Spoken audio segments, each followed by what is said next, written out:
Fight कैसे करें? तो इससे क्या हो गया?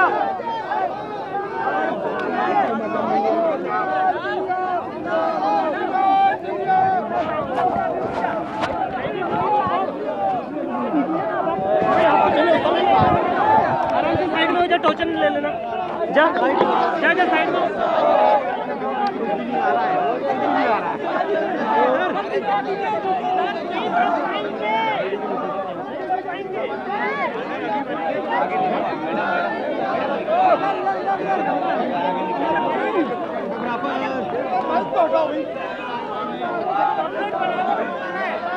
कोई आईडी लगा सकता है?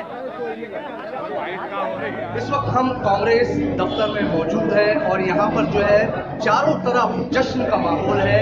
पूरे कांग्रेस कार्यकर्ता जश्न मना रहे हैं और कई जगह पे जो चुनाव की थकान, चुनाव का प्रचार प्रसार और वोटिंग जिस तरह से हुई है उससे फुर्सत होकर भी यहाँ पे कई लोग बैठे हैं। यहाँ पर कांग्रेस के कई बड़े प्रवक्ता भी बैठे हुए हैं, तर्जुमान बैठे हैं। आइए उनसे जानते हैं कि किस तरह से आगे का मामला रहेगा। जी मैडम, देखिए, गवर्नर से मुलाकात हो चुकी है। 4 बजे विधायक दल की बैठक है और उस बैठक में हमारे विधायक अपना नेता चुनेंगे। उसके लिए ऑब्जर्वर AK एंटनी जी, जो कि कांग्रेस के सीनियर लीडर हैं, वो आ चुके हैं और विधायक दल में वो विधायकों से चर्चा करके आदरणीय राहुल जी, जो हमारे की राष्ट्रीय अध्यक्ष, उनसे भी चर्चा करेंगे और हमारे नेता का नाम घोषित करेंगे।